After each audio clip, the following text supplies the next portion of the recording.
9:30 war eigentlich unsere Abfahrtszeit. Wir müssen jetzt schnell unsere Leinen entwirren und dann geht es weiter. Der Kanal ist ca. 15 Meter breit, aber wir fahren trotzdem rückwärts raus. Ich möchte nicht beim Wenden stecken bleiben. Sicherheit geht vor. Ausgerechnet jetzt haut das volle Pulle runter, das wir eigentlich erst für eine Dreiviertelstunde erwartet haben. Dann müssen wir jetzt Blitz aufbrechen. Nutzt ja alles nichts. Mit den neuen Batterien klappt einwandfrei. Da hinten eine Leine. Die Leine hinten am Ring hatte sich so festgezogen.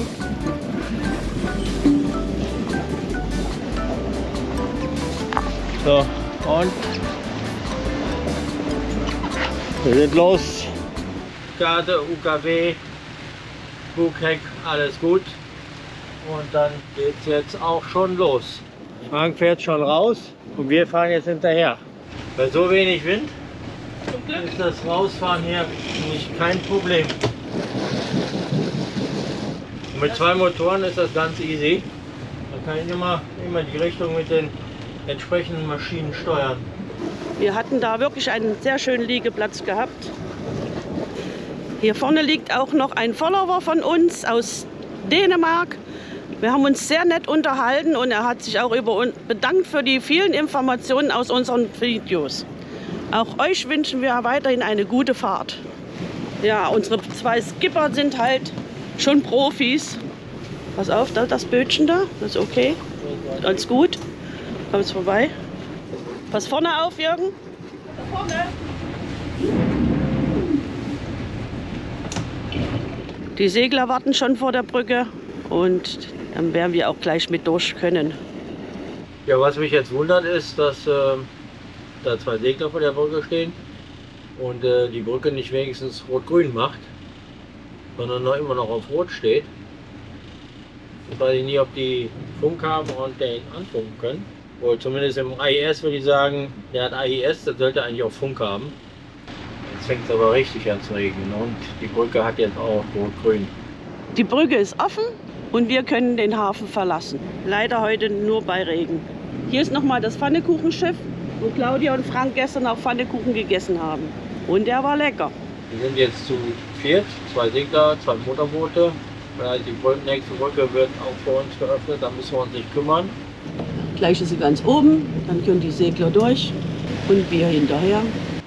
Ich hätte gestern bei dem Autoladen, wo ich die Batterien gekauft habe, da hätte ich gleich nach einem neuen Scheibenwischer fragen sollen. Den ich aus solcher mitgebracht habe, der passt nicht. Ist doch gut. Ja, das war die ersten Male wischen, da war das nicht so gut, aber jetzt geht's, also ist okay. Regen ist nicht so gefährlich wie Wind. Ja. Also Regen macht mir nichts aus, aber Wind. Sag mal, solange wir fahren, ist das eigentlich egal, ob jetzt Regen oder nicht. Wird nicht so. Mit der neuen Plane, ne? Kommt ja nirgendwo mehr was rein. Das ist schon gut gemacht. Ja, das ist schon mal ein perfekter Start, bis auf den Regen. Man kann ja nicht alles haben, ne? Auch die zweite Brücke haben wir jetzt perfekt genommen. Und jetzt hoffen wir nur noch auf eine perfekte Schleuse. Ja, mit der Schleuse haben wir nicht so ein Glück. Die andere Seite, Brücke ist gerade auf und im AIS sehe ich auch 2 Schiffe, die rein wollen. Mindestens 2 Schiffe. Das ist ja nur, ich sehe ja nur die AIS haben. Und da ist mindestens ein Frachter dabei. Und die sind noch nicht drin. Das wird also noch eine Weile dauern. Gucken wir, dass wir jetzt erstmal hier noch anlegen. Ja, das ist anscheinend mehr für große Schiffe. Hier fehlen Poller. Die Brücke ist jetzt zu.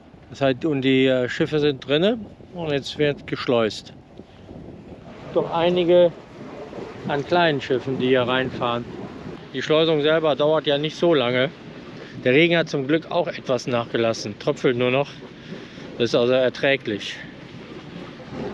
Tor geht auf und die Brücke hoch und fertig sind wir mit der Schleusung. Ja, waren schon ein paar Boote drin diesmal. Die werden bestimmt mal geschimpft haben, dass wir als Letzte gekommen sind, als Erste in die Schleuse gefahren sind. Aber die war so riesengroß und war grün und wir lagen alle noch fest. Da sind wir durch und ist auch gar kein Problem. Jeder ist locker mitgekommen. Da hätten noch viel mehr Boote reingepasst. Das Schiff kennen wir doch. Bei der Hinfahrt war der auch dabei. Da, wo wir reingekommen sind, fahren wir auch wieder raus. Hier sind die 2 Brücken, wo die Fahrräder drüber fahren können. Die werden nicht geöffnet. Haben sie auf Gerüste gebaut, wo die langfahren müssen. Wir biegen jetzt gleich vor unseren Starkenburg-Kanal ab, über die Naturbrücke. Und Frank hatte schon mit dem Brückenwärter gesprochen. Da sind jetzt 4 Segler aus der Schleuse rausgekommen, gegenüber. Wir sind schon durch die Brücke und wir hoffen jetzt, dass die Brücke aufbleibt. Jetzt verlassen wir den Kanal. Aber die Brücke geht zu. Die Brücke geht zu. Hier auf der anderen Seite durch die Schleuse kann man auch nach Groningen. Da sind auf der Hinfahrt auch welche durchgefahren. Die waren ungefähr eine halbe Stunde später in Groningen wie wir. Er hat die Brücke noch mal kurz zugemacht für Fußgänger. Die sind jetzt drüber. Jetzt ist schon wieder rot-grün. Die Brücke geht gleich für uns wieder auf. Und dann können wir bei den Seglern vorne aufschließen. Wenn man keinen Funk hat, ist auch hier wieder ein Knopf, wo man draufdrücken kann. Und dann wird die Brücke geöffnet. Das hat uns jetzt nicht wirklich aufgehalten. Und weiter geht die wilde Fahrt. Die nächste Brücke schaffen wir auf. Der letzte türmt auf. Die Segler haben einen kleinen Vorsprung. Aber wir dürfen noch durch. Swing Bridge. Die Swing Bridge ist auch direkt aufgegangen. Und wir durften gleich noch mit durch mit den Seglern. Mitten auf dem kleinen schmalen Kanal fangen sie an zu segeln. Wollen wir mal abwarten, Tee trinken. Langsam dran vorbei. Ich fühle mich ein bisschen wie bei Raumschiff Enterprise. Wir stoßen gerade in Welten vor, wo wir noch nie vorher mit der Brom gewesen sind. Das ist für uns hier auch jetzt Neuland. So weit nördlich in den Niederlanden waren wir bisher noch nicht. Groningen war für uns die nördlichste Stadt, wo wir bisher gewesen sind. Hier oben ist man richtig auf dem platten Land. Die Tiere kommen bis ans Wasser. Ja, hier. Und man kann schon gucken, wer zum Kaffee trinken kommt. Am Sonntag. Ja, das versteht man manchmal nicht. Das geht oft so fix. Und jetzt hier eine Brücke mitten in der Prärie, wo niemand ist. Da dauert es eine ganze Weile, bis die aufmacht. Die nächste Brücke wird auch schon wieder geöffnet. Ja, das war jetzt schwach. Das hätte den Fußgänger noch rübergelassen. Deshalb hat er jetzt die ganze Zeit noch rot gehabt. Eine Fußgängerbrücke. Ja, das ist nur für Fußgänger. Das ist nur für Fußgänger. Hier fahren keine Autos drüber. Aber die nächste Brücke ist nicht weit. Wir sind jetzt an der Garnwertbrücke und es liegen von der anderen Seite auch schon dicke Schiffe davor. Wir sind jetzt hier mit 5 Schiffen. Hier ist kaum Autoverkehr und die Brücke macht nicht auf. Hier auf dem Kanal ist auch so ein kleiner Hafen.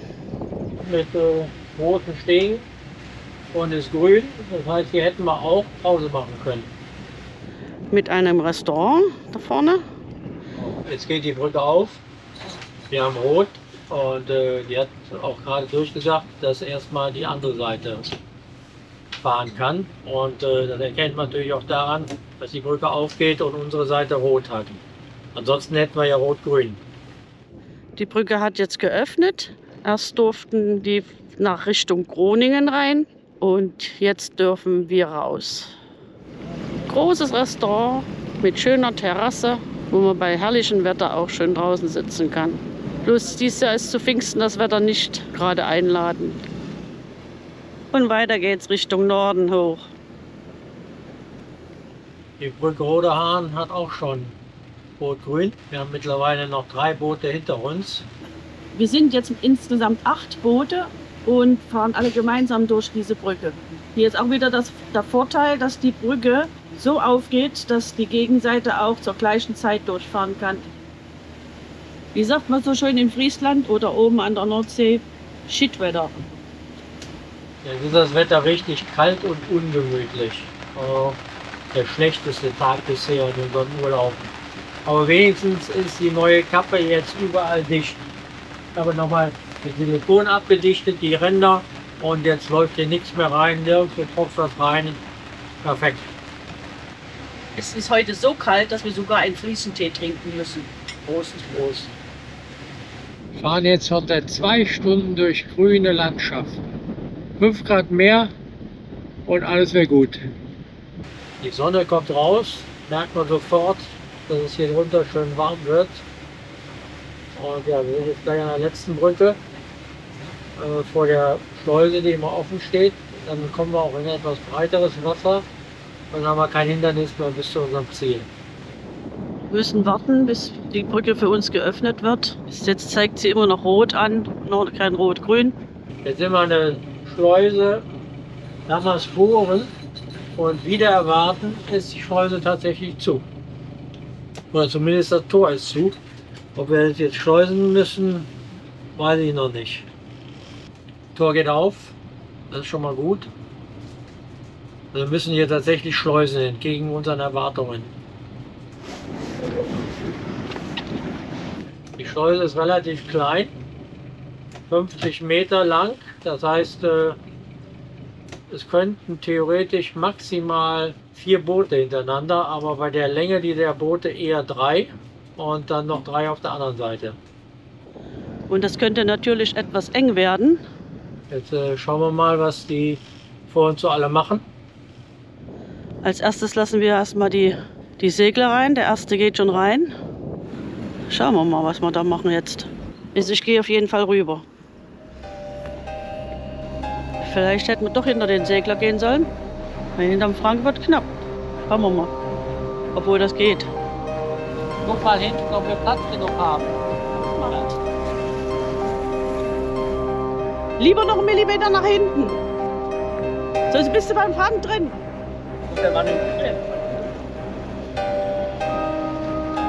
Wir stehen ja schon ganz schön eng diesmal in der Schleuse. So, die Schleuse ist auf und wir können raus.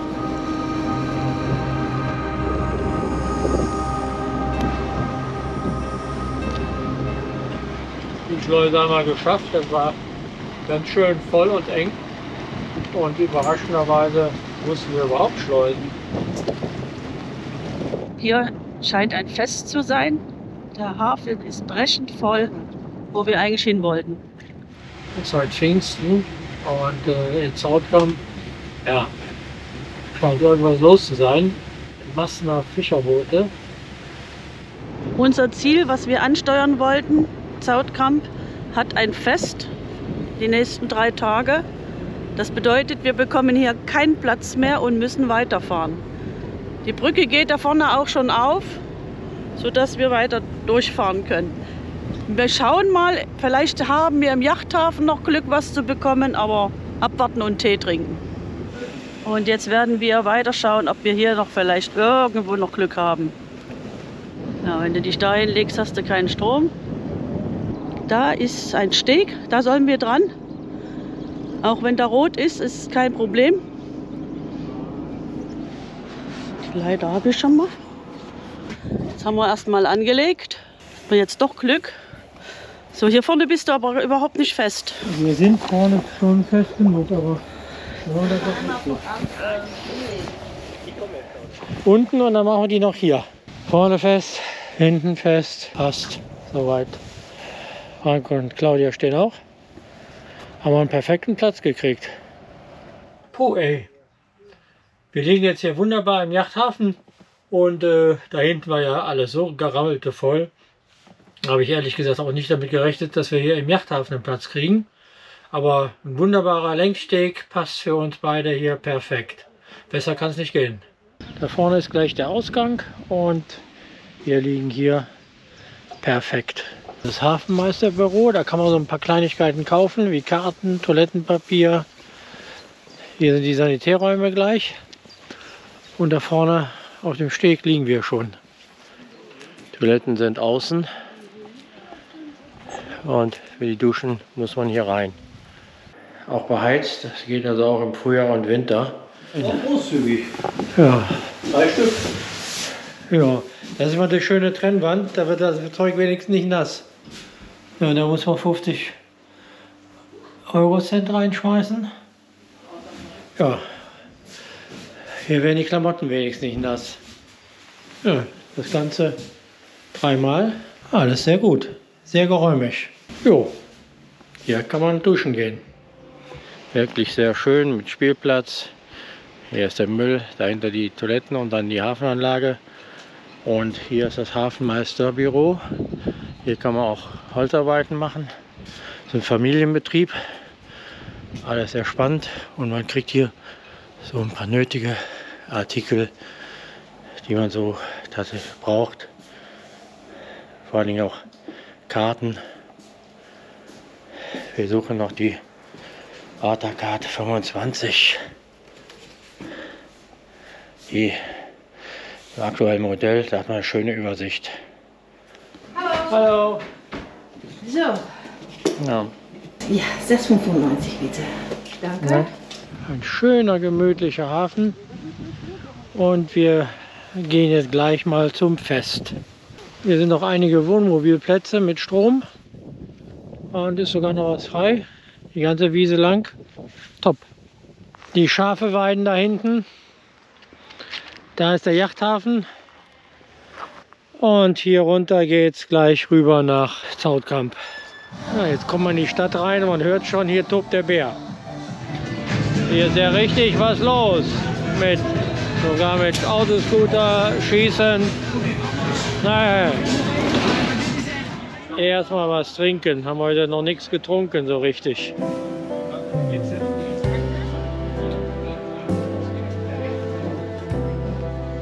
Von da sind wir heute gekommen und sind jetzt hier gelandet. Und hier wollten wir eigentlich gucken, einen Liegeplatz zu kriegen. Aber durch das Fest ist hier alles rappelvoll. Also es gibt hier nichts mehr. Ja, war gar nicht klar, dass Zoutkamp so eine große Fischerflotte hat. Hier ist richtig Action angesagt. Die ist ganz nass. Ganz nass, doch keine Pause. Keine Pause. Keine Pause. Das ist der Passantenhafen von Zoutkamp.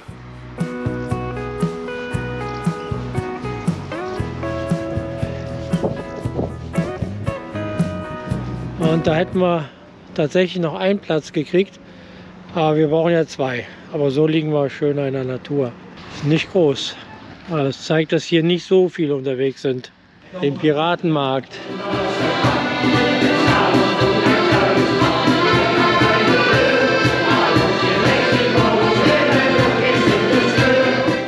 Sind wir hier beim Fischladen und holen uns für heute Abend Fisch. Also hier ist scheinbar öfters was los.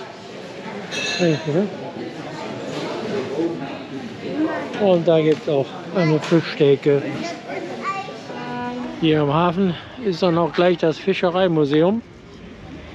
Viele kleine Häuschen und mindestens jeder hat einen Anker in seinem Garten.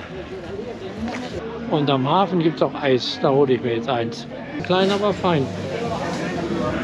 Heute ist Fischtag. Na, da wir keine Lust haben, in den Ort zurückzulaufen und nicht wissen, ob wir bei dem Fest überhaupt Platz kriegen, haben wir uns für den Fischtag entschieden. Mit allen Leckereien. Aal, geräuchert, Lachs, Krabben, Knoblauchkrabben, Forellen. hier von der Schleusenwand abgekratzt. Und dann Matthias noch frisch mit Zwiebeln, aber der kommt zum Schluss. Zoutkamp verabschiedet uns am Abend mit einem beeindruckenden Feuerwerk.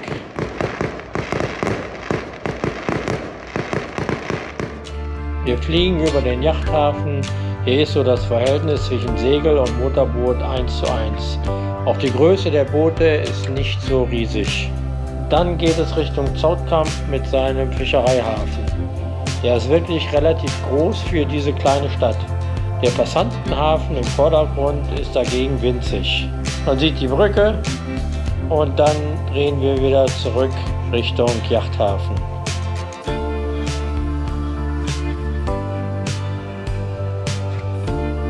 Dort wird eine neue Schleuse gebaut und wir fliegen über den Deich und dann geht es auch schon wieder zum Yachthafen zurück. Die Strecke ist wirklich nicht allzu lang. Sehr schön idyllisch gelegen. Unsere Boote liegen dort am langen Steg und nochmal da, wo wir hergekommen sind. Und dort geht es morgen hin. Man sieht im Hintergrund schon das große Wasser. Zoutkamp hat uns total überrascht.